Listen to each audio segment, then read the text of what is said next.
हे राम। हाँ प्यारे मित्रों, संत कबीर साहब के पद पर अपन सत्संग लेंगे।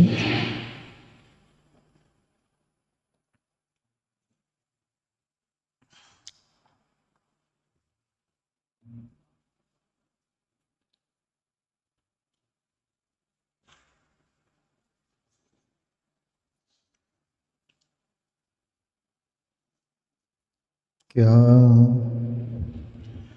देख दीवाना हुआ रे, क्या देख दीवाना हुआ, क्या देख दीवाना हुआ रे, क्या देख दीवाना हुआ। यो संसार सार की सूली, नारी नरक का कुआं। यो संसार सार की सूली, नारी नरक का कुआं। क्या देख दीवाना हुआ रे, क्या देख दीवाना हुआ, क्या देख दीवाना हुआ। संत कबीर बोल रहे सब मानव जाति के लिए। वैसे तो कबीर साहब खुद के लिए भी उनका एक पद है, कई कबीर दीवाना।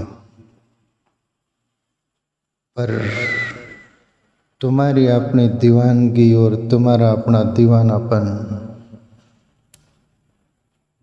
एक साधारण जगत का दीवानापन है। पर कबीर का दीवानापन, कबीर कहता आँख न देखी, कबीर कहता कान न सुने। कबीर भैया दीवाना, वो सत्य का अनुभव करके कबीर दीवाना हो गया। वो सत्य में प्रवेश करके कबीर दीवाना हो गया।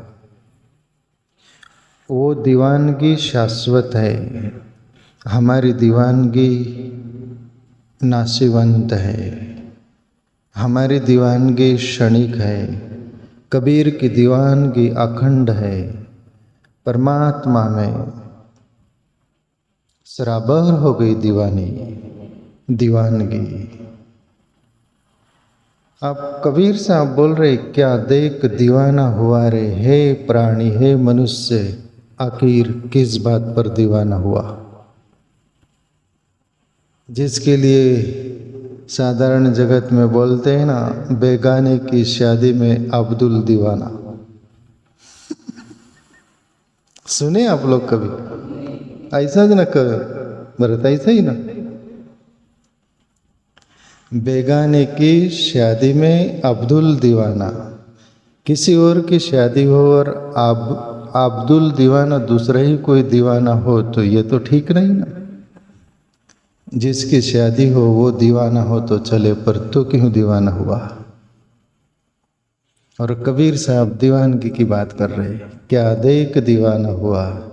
हे बंदा, अपनी दीवानगी किस अंदाज की होती प्यारे मित्रों। धन को देखकर हम दीवाना हो जाते हैं, बहुत बड़ा परिवार को देखकर दीवाना हो जाते हैं। ऐश्वर्य अंबार है धन, तो फिर सत्ता को देखकर दीवाना हो जाते हैं। सड़ी गली बुद्धि है, तार्किक, उसको देखकर दीवाना हो जाते। मेरे जैसा कोई बुद्धिमान आदमी नहीं, ऐसा जो वादा करता है वो बुद्धिहीन व्यक्ति ही करता है, बुद्धिमान नहीं। सड़ी गली चातुर्यता हो पेट भरने के लिए, जीवन जीने के लिए, उसमें हम दीवाने हो जाते। मेरे जैसा होशियार आदमी नहीं, मैं तो उल्लू यूं बना देता हूँ। दुनिया को उल्लू बना दे सकता है तू सड़ी गली तेरी होशियारी से, इसमें तू दीवाना हो जाता है। शरीर हो तो शरीर की वासनागत सुंदरता जिसको बोलते हैं, वासना न हो तो कोई सुंदरता नहीं। शरीर को देखकर दीवाना हो जाता है। फिर स्त्री हो कि पुरुष हो, ऐसे अनेक एंगल से है मनुष्य प्राणी तो दीवाना हो जाता है। कबीर साहब को हंसी आती है, बोले मैं भी दीवाना हुआ, पर परमात्मा में तुम दीवाना हुए, तुम्हारी दीवानगी का कोई ठिकाना नहीं। दीवाना ही होना है तो कबीर साहब की तरह दीवाना हो जाओ, मेरी तरह दीवाना हो जाओ, इसे कबीर बोल रहे हैं। फिर वो दीवानगी कभी छूटेंगी नहीं, टूटेंगी नहीं, वो खंडित नहीं, वो अखंड है। प्यारे मित्रों, यहाँ दीवाना सुबह हुआ जा सकता है, दोपहर में भी उतर जाएगा, शाम को तो उतर ही जाता है। पर वो ईश्वर की दीवानगी, वो शाश्वत सत्य की दीवानगी, वो उतरती नहीं। इसलिए छोड़ो ये दीवानगी को। क्या देख दीवाना हुआ रे, आगे बोले कबीर साहब, यो संसार सार की सूली, ये पूरी दुनिया, ये जगत जो है हम जीते हैं रहते हैं, ये सार की सूली कैसा हो गया? किस बात के लिए? प्यारे मित्र, यहाँ पर विवेक से जीना चाहिए था। परमात्मा ने विवेक दिया है, हर बात के लिए विवेक से जीवो। मनुष्य शरीर दिया है, इसमें सभी कुछ जीने का विकल्प दिया है, सभी कुछ विकल्प दिया है, तो विवेक से जीवो। जैसे अंधेरी रात है तो टार्च जहाँ मारना है वहाँ मारो, बच जाएगा जीवन। हमारे लिए वैसा ही होता है। ये जगत की वस्तु और व्यक्ति सभी को सत्य मान लेते हैं और उसमें रचे पचे ऐसे हो जाते हम कि ये शाश्वत है, और फिर उससे लगाव हो जाता है, राग हो जाता है, मोह हो जाता है। और कोई भी बात के लिए राग हो जाए, मोह हो जाए तो वो दुख का कारण बनता है, सुल का कारण बनता है, वो सुली है। वैसी बात हो जाती जैसे बंदर एक घड़ा में चना देगा और हाथ डाला खाने के लिए, मुट्ठी बांध लिया और निकालने गया तो घड़े का मुंह उतना ही था, खुला हाथ जा सके, मुट्ठी बंध गई, छूटता नहीं। बंदर चिल्लाता है और भागता। जानकार ने बंदर को बोला, भैया क्यों भाग रहा है? बोले कोई भूत प्रेत ने पकड़ लिया। रुक जा, अंदर क्या है तेरे हाथ में? बोले चने पकड़ रखा हूं मैं। पहले चने ऐसा बंदी मुट्ठी डाला था कि खुली खुली, तो फिर अंदर बांध लिया चने के लिए? बोले हाँ। तो वो बांध लिया ना, वो मुट्ठी छोड़ दे, तू मुक्त हो जाएगा या फ्री हो जाएगा। पर तू ही पकड़ा और तू ही नहीं छोड़ रहा, तो फिर सूली लग गई जैसे। तो यहाँ हर बात के लिए हम ही सूली लगाते यदि विवेक नहीं हो तो। परमात्मा ने जिंदगी दी है तो हर कोई वस्तु व्यक्ति के साथ, सभी के साथ विवेक पूर्ण जीते हुए ईश्वर की भक्ति करो। बड़े भाग्य से मनुष्य शरीर मिला है, तो सूली लगाने के लिए नहीं, इस अंदाज में कबीर साहब बोले, यो संसार सार की सूली।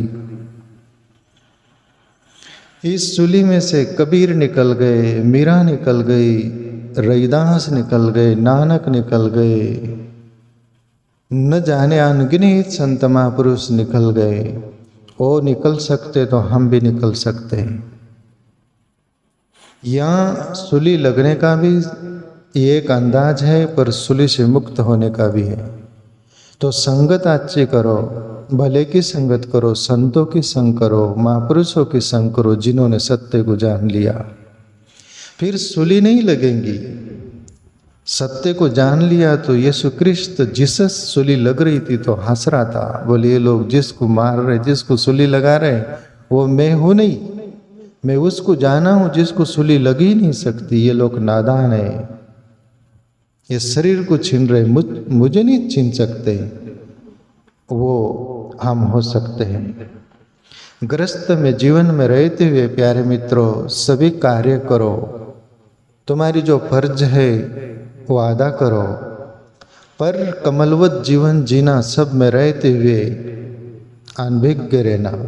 मैं अकेला हूँ, परमात्मा ही मेरा है, ये न वस्तु न व्यक्ति, सब कुछ ईश्वर ने जीने के लिए दिया है। मैं जीऊंगा, मेरा फर्ज अदा करूंगा। जैसे एक्टर्स अभिनय करता है, पार्ट अदा करता है, वहां से निकल कर जो है वो हो जाता।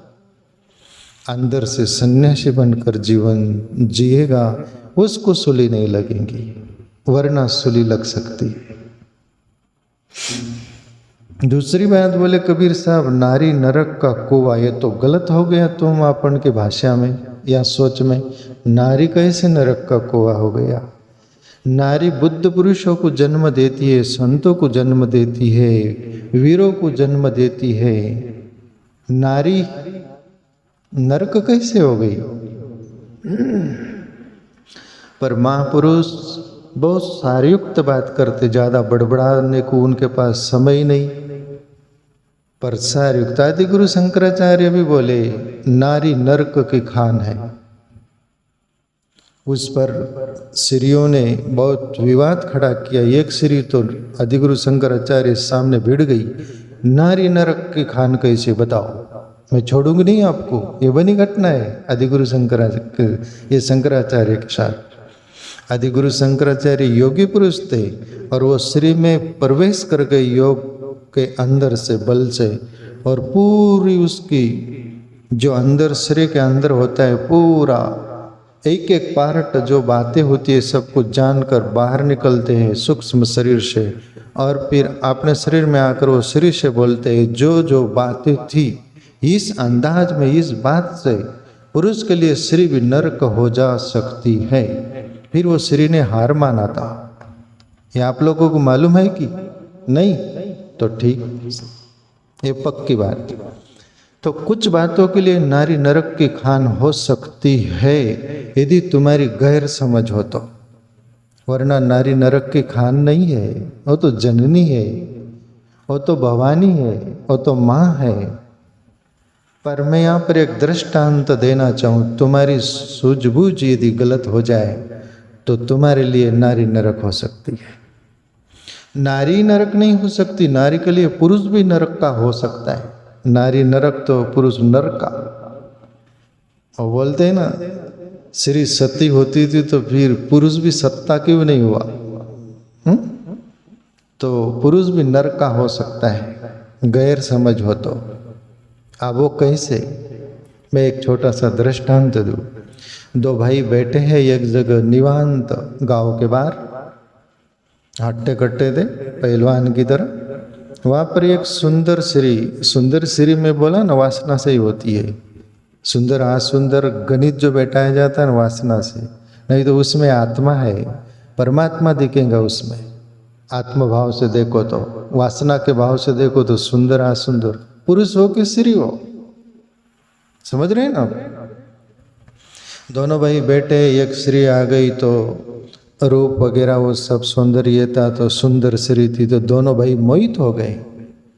और दोनों अंदर सोचने लग गए कि ये तो मेरी पत्नी होना चाहिए। मनुष्य की प्रवृत्ति बहुत खतरनाक है, देखता किधर, सोचता किधर, बोलता किधर, करता किधर, है ना। ये मनुष्य की प्रवृत्ति है। फिर स्त्री हो कि पुरुष हो, कोई यहाँ पर एकांकी नहीं बोला जा रहा है। दोनों भाई सोचते मेरी पत्नी होना चाहिए, और अंदर मन चलने लग गया और वो स्त्री से बोलने लग गए, बातचीत, अट्रैक्शन हो गया स्त्री को। दोनों भाई बोलते तुम मेरी पत्नी हो जा, वो बोलता मेरी पत्नी हो जा, सगे भाई। तब वो बड़ा बोलता है तेरी भाभी होंगी, नहीं नहीं तेरी बहू होंगी। घमासान होने लग गए। तब वो स्त्री बोली कि मुझे प्यास लगी, पहले वो, बाद में मुझे एक लोटा जल गांव में से ला दो, नगर में से ला दो। बड़ा भाई बोले छोटे भाई से तेरी भाभी तरफ ख्याल रखना, मैं पानी लेने जाता हूँ। अभी हुई भी नहीं, मनुष्य भैंस पानी में बैठी सिंह का मोल करने लगता है। गया पानी लेने, और देखो श्री नरक की खान कैसे हो जाती है। श्री ने बाल छोड़ा, कपड़े फाड़ा, और श्री चरित्र जिसको बोलते हैं ना, विचित्र अपना सब सीन कर ली। और बड़ा भाई पानी लेके आ रहा है, और देखा तो ये हुआ क्या। तो वो बोलती कि तेरे छोटे भाई ने मेरे साथ छेड़खानी की, मेरे साथ ज्यादती की, मेरे साथ बलात्कार करना चाहता था। मैं तो आपकी पत्नी हो चुकी, और फिर इसके साथ क्यों मैं गलत एक्शन करूं। इसलिए मेरे साथ ये सलूट में छुड़ाने गई तो मेरे साथ ये सलूट किया। बड़े भाई ने आओ न देखा ताओ। छोटे भाई को बहुत सारा कुछ बोलने लग गया एक्शन। तो वो श्री बोलती देखो अब एक काम करो, तुम दोनों भाई योद्धा हो, तो जो लड़ेगा, जो जीत जाएगा वो मेरा पति हो जाएंगे, जो हार जाएगा वो मेरा पति नहीं होगा। और दोनों भाई घमासान युद्ध चला, और इतना युद्ध जैसा छिड़ गया, मारा मारी, दोनों भाई मर गए, दोनों भाई मर गए। और वो श्री वहां से चल बसी। तो यदि तुम्हारे अंदर वासनागत श्री से इतना अट्रैक्शन हो, आत्मभाव से, या मानवतापूर्ण प्रेम का नाता न हो, एक वासना का ही नाता हो, तो तुम्हारे लिए श्री नरक जरूर हो जा सकती है। इस अंदाज में पुरुष मर गए, श्री रह गई। ऐसे इन अंदाजों में कबीर साहब बोलो कि आदिगुरु शंकराचार्य बोलो, संकेत किया यदि तुम्हारी गैर समझ हो जाती है तो नारी नरक। आप यहाँ गैर समझ मत करना, नहीं तो कबीर को भी दोष दोगे, आदिगुरु शंकराचार्य को भी दोगे। अभी मैं तो मध्यस्थ हूँ, मैं बोल रहा हूँ, मेरे से जितना सवरे जाए उतना सवार कर तुमको समझाने का प्रयास कर रहा हूँ, समझ रहे हैं। तो आगे बोले कबीर साहब, हाड़ चाम का बना पिंजरा, भीतर मनवा चुवारे, काल चक्र तेरे सिर पर डोले, जीव मांजरो चुवारे। सीधी सादी भी बात रहती है, पर समझ में आए तो ज्यादा रस आता है। हाड़ चाम का बना पिंजरा, भीतर मनवा सुआ। ये जो ढांचा बना है, हाड़ मांस, खून, मांस, मज्जा सभी तो है, क्या है इसमें, जिसके लिए कबीर साहब तो ये बोले ना, नौ द्वारे नरक भरी मुंदे चलत कर टेढ़ो टेढ़ो रे, कहे कबीर सुनो भाई साधो, तुझे नरक को बेड़ो रे। तो पूरा नरक का ही कुंड है, इतना आड़े टेढ़े क्या चलता है, क्या है तेरे में। वो अंतर आत्मा है, उससे तेरी कीमत नहीं, तो तेरे को उठा के पानी में फेंक दे, वो गणेश की तरह। गणेश को बैठा थे 9 दिन, इतना पूजा पाठ करते, 9 दिन 11 दिन पानी में फेंका, निर्दयी होकर फेंकाते। ये कौन बोले, गाड़ के बाबा बोले। तो ऐसा ही तुम्हारे अंदर अंतरात्मा है तो तुम्हारी कीमत है। हाड़ चाम का बना पिंजरा, भीतर मनवा सुवारे, काल चक्र तेरे सिर पर डोले, ज्यों मांजरी चुवारे। जैसे चुहा के इर्द गिर्द मांजरी यानी बिल्ली, कैट, वो घूमती फिरती है, चूहा पर तो काली सवार है ना, कब झपटा मारेंगे उसका भरोसा है क्या? चूहा चैन से जी सकता है क्या? उसकी तो मौत खड़ी है। ऐसा ही ये हाड़ मांस पर क्या फूलता है प्राणी? ये हाड़ मांस के शरीर में ही परमात्मा का अनुभव हुआ जा सकता है। अनंत को हुआ तुमको भी हो जा सकता है। सब कुछ करते हुए, तेरी फर्ज निभाते हुए, ग्रस्त जीवन में जीते हुए भी ईश्वर को भज ले, मैं कौन हूँ उसको जान ले। इसके लिए ये हाड़ मांस का शरीर दिया। परमात्मा ने सब योनि से श्रेष्ठ योनि है, उसकी तू कदर नहीं करे तो तू कपूत, तू मूढ़। आगे बोले कबीर, काकी मामी और भतीजी बहन भांजी बुआरे। कहेत कबीर, सुनो भाई साधो, हार चलो जैसे जुआरे।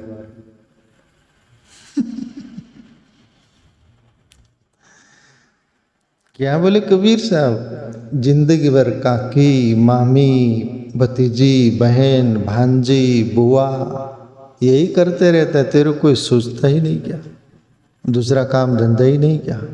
अरे ईश्वर को भी भजना है ना तेरे को, उसको छोड़ देता है और यही करते रहता है। मेरी काकी ऐसी बोल रही थी, मेरी मामी वैसी बोल रही थी, मेरी भतीजी वैसी बोल रही थी तो मेरी बहन वैसी बोल रही थी, मेरी भांजी वैसी बोल रही थी, मेरी बुआ मेरी पिताजी की बहन वैसी बोल रही थी। अरे वो तो बोलते रह जाएंगे पर तेरा जीवन रूपी दिन डूब जाएगा ना भैया। जिंदगी भर यही नाते तगाते में ही जीता है ना मनुष्य। वहाँ शादी है, वो मेरी मामी की मामी है, वो मेरी काकी की काकी है। दुनिया भर का नाता लगाता है ना, करके मैं जाता हूँ शादी में, वहाँ जा रहा है, ये करना है वो कर रहा है। अरे सब कर, पर वही कर कर में उसमें ही मत मर जा। वो करते हुए भी तेरा निजी आत्मचिंतन है, उसको कर। सब कुछ करते जिसके लिए नानक बोले, आगे धंधा पीछे धंधा, धंधे पर धंधा, जो धंधे में हरि को भजे वो हरि का बंदा, नहीं तो सब गंदा गंदा। हरि को नहीं भजा तो फिर गंदगी से ही जीवन भर गया। गंदा शब्द तो मैं लगाया हूँ, वो नानक आप भूल मत करना। तो प्यारे मित्रों, कबीर साहब ये जो बोले, हमारे पल्ले कितना पड़ा न पड़ा, बहुत सारी बातें इस पर बोलने रहती है, पर थोड़े में समझ जाना। जैसे खत लिखते हैं और नीचे वो कागज पूरा भर जाता है, फिर नीचे लिख देते भाई थोड़े में सब समझ जाना, ऐसा समझ जाया करो संतों की वाणी।